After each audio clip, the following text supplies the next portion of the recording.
నేను నిజంగా ఒక మాట చెప్తున్నాను, నిజంగా మనకు కష్టం ఉంటే కన్నీరు గారుస్తావు, కానీ టీవీ ఎలా చూడగలుగుతావు?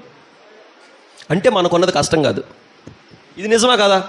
కష్టం ఉంది, బాధ ఉంది, ఇబ్బంది ఉంది, బయట కూర్చొని అసకలా కొట్టగలుగుతున్నావు అంటే మనకున్నది కష్టం కాదు. ఇది నిజమా కాదా? చాలా కష్టాలు ఉన్నాయండి, చాలా బాధలు ఉన్నాయి, చాలా అప్పులు ఉన్నాయండి, అసలు కక్కితే మింగలేనంత బాధలు నాకు ఉన్నాయి. మరి అన్ని బాధలు ఉన్న దానివి సీరియల్ చూస్తే, సినిమా చూస్తే అసుకు కొట్టుకుంటే ఎలా ఉన్నావు? సమయం ఎక్కడ గడపాలో తెలుసా? చెప్పండి. మన ఎదురు ఎవరి కోసం చూడాలో తెలుసా?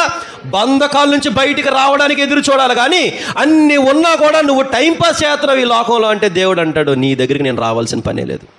ఎందుకంటే నిజంగా నీకు కష్టం ఉందన్న బాధ లేదు, ఇబ్బంది లేదు, సమస్య లేదు, హ్యాపీగా ఉన్నవే, బాగానే ఉన్నవే. కష్టాలు ఉన్నాయి, బాధలు ఉన్నాయి, ఇబ్బందులు ఉన్నాయి, కుటుంబంలో కూడా సమస్యలు ఉన్నాయి. అయినా నువ్వు కూర్చొని అసుకు కొడుతున్నావు, టైంపాస్ చేస్తున్నావు, టీవీ దగ్గర టైంపాస్ చేస్తావు, ఇంకో దగ్గర టైంపాస్ చేస్తావు, ఇంకో దగ్గర టైంపాస్ చేస్తావు, లోకంలో ఉన్న అన్ని విషయాల్లో టైంపాస్ చేస్తున్నావు. కానీ అదే టైంని దేవుడి దగ్గర పాస్ చేయాలని, గడపాలన్న ఆలోచన ఒక్కసారి కూడా మనకు రాలా. వచ్చిందా?